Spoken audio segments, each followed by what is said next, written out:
Hey everyone, I'm Sage Valentine and welcome to my channel of the same name. Right now I'm going to review The Walking Dead Season 5, Episode 12, entitled Remember. So what do I think about this episode? Alexandria is a nice place to visit, but I wouldn't want to live there. To quote the Submarines in their song 1940, something's wrong when you regret things that haven't happened yet. Yeah, there's something not right about Alexandria, in my opinion, and I'm sure a lot of people share that sentiment with me. As far as this episode, there wasn't a lot going on. It wasn't a boring episode. It was one of those, buffer episodes, but there were a few things that put question marks over my head. I know we met about 4, 5, or 6 new characters, but I want to talk a little bit about just about 4 of them if I can.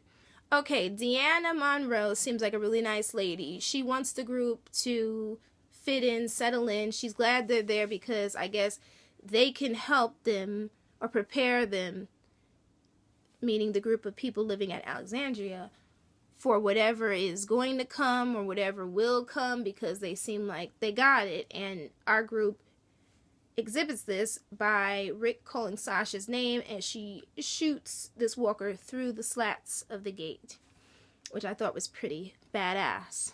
But I don't see Deanna Monroe living that long if something happens. I feel like whoever it was that she kicked out of those 3 people will come back probably with a vengeance and possibly kill her. I'm just saying, that's how I feel. Her son Aiden, to me, is a jackass. I don't like him. I think that Aiden has a lot of issues, and I think that he killed those 4 people he claims died of a zombie attack. I don't buy it. I'm with Glenn, and I'm so glad that Glenn kicked his butt, because Aiden was a little out of line, and it was really funny for Daryl to pop out of nowhere and just like jump into the fight. And I was thinking the whole entire episode that Daryl was ready for something to pop off, which is probably one of the reasons why he did not settle in, hadn't showered, never gave them his crossbow. He kept that and that stinky dead possum I'm glad he finally skinned it and gutted it, because I'm sure that thing smelled really bad. It probably was tasty, but it probably stank really, really bad, on top of poor Daryl, who Carol says later smelled as well. Probably didn't smell that bad, though, as far as that, in comparison to that possum. Alright, Enid. Okay, I don't know what's going on with this girl, but this chick looks like she's a spy. Okay, because first she appeared, and I thought that she was a ghost in the beginning of the episode, because she's in this little teeny shack. And then she disappears. I'm like, did he see a ghost? Like, is he seeing his mother? Is Lori back? I said, I hope Lori's not back. I said, we had enough of Lori. No more dead people coming back in that sense, unless they're walkers. Even that's a little crazy, but I'd rather see a walker than another ghost situation. And so when Enid meets Carl, she's kind of cold to him. And some people will say, oh, well, she just kind of didn't like it. She's standoffish. She didn't really like him. My thing was, I guess she figured out that Carl and the rest of his group, for the most part, could see right through her. So she was trying not to get too close to him, in my opinion. And when she scaled that wall, jumped down, and Carl chased her, and she disappeared, and then only to reappear later when that fight happened, I was just like, okay, what's going on with this chick? She definitely has to be a spy. She's going somewhere, meeting up with somebody or something. And what the hell was in that book bag of hers? Jessie is another one. Jessie seems like a really nice lady. She has the hots for Rick. Like, she is extremely thirsty. And Rick looks like a tall glass of Coca-Cola, Pepsi, milk, whatever it is that you like to drink. That is what he looked like to her. And then first time she sees him, he walks to the door and he has no shirt on. His hair is wet.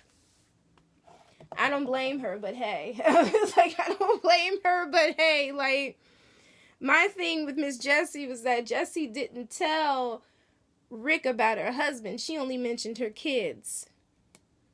And speaking of that, her husband There's something violent and possessive about that man. I can't put my finger on it, but something about him just rubs me the wrong way. All right.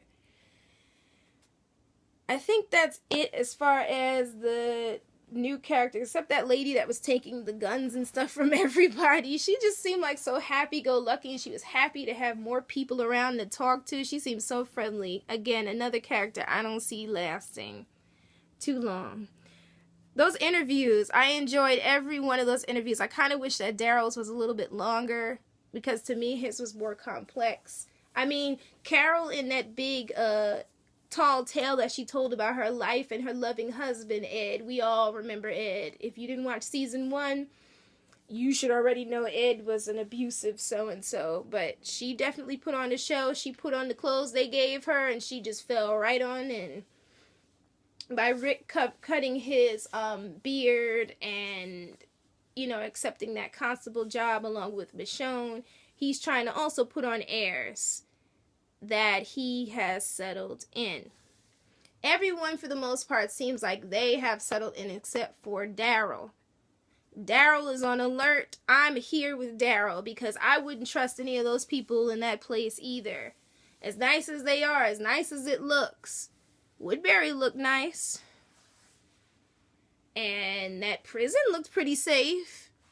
However, both of those situations, and Herschel's farm seemed okay too, and all those situations just turned to crap, so I guess they're waiting for something to pop off. Particularly Daryl, and I'm here with him on that. There are so many questions swirling in my mind. As far as this episode goes. Who is Enid running off to see? Who stole Rick's gun? Was it Enid or was it those exiled people? Who released that walker? Because I do not believe that walker was that smart enough to release themselves from that chain. I know walkers are smart, but it's just something about that doesn't seem right, that walker broke off and just took off running around. Maybe that's just me. And who was following the group besides Aaron and Eric? Who was that person? Because somebody had to see Rick put that gun in that blender. There's no way. Why does Deanna need to tell the people that Rick and the group are a part of the group now? Like, was there some type of fight that happened with the previous people? Seriously, what is going on? But anyway, guys, thank you so much for watching this review. And don't forget to rate it and subscribe to my channel, My Brand of Crazy, and leave your comments. Let me know what you're thinking of Alexandria and what you think about this season so far and where you think that the show is going without the spoilers, because I know quite a few people are watching this and they haven't read the comic book, so, or the wiki page, or they have no idea what's about to happen. Alrighty, guys, so check the links below and you all take care. My review for the following is coming later. I love you all. Bye, guys. Bye. Sage Valentine, out.